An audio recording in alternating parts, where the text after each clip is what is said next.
din yung naisip nito. Ang galing, oh, tignan nyo naman. Pinaghalo niya lang yung itlog, tapos yung powder na gatas, sa gawa siya parang mga maliliit na pancake. Ano kayo nasa nun, no? Kung pinaghalo niya lang itong dalawang to, itong itlog, tapos itong powder na gatas, di ba? Yun na yun. Tapos medyo ginanong-ganon niya. Tapos medyo ginanong-ganon niya lang sa plastic, di ba? Tapos tinudok-tudok niya dun sa may lutuan niya, di ba? Ayun na yun. Ano kayang lasa nun? Oh my God, guys, kinakabahan ako. Sana hindi bulok tong itlog natin, di ba? Nag-iisa na lang to, tapos di pa natin siya magagamit. Yan, giganyanin lang natin siya dito sa ating plastic. Ay, lumabas. Ay, lumabas. Yun. Tapos, kumuha nga lang pala ako ng 1 tablespoon ng powdered milk. Ilalagay lang natin siya dito. Yan, ganyan lang. Balik ganito nga pala itsura niya pag nag-mix siya. Grabe, diba? Ganito-ganito yun na sa video. Yan, ganyan-ganyanin lang daw natin siya. Yung nakakatuwa, parang sliding ko, halong-halo naman na to, yan.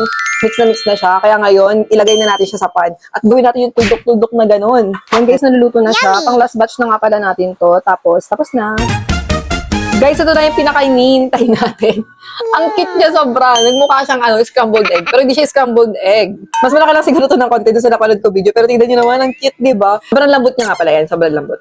Natikman natin siya. Wow! Isa pa.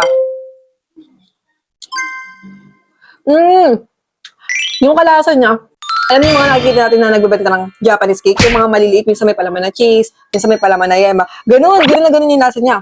Pari ganito karaming nagawa natin dun sa ating isang perasong itlog at 1 tablespoon din na powdered milk. Harap!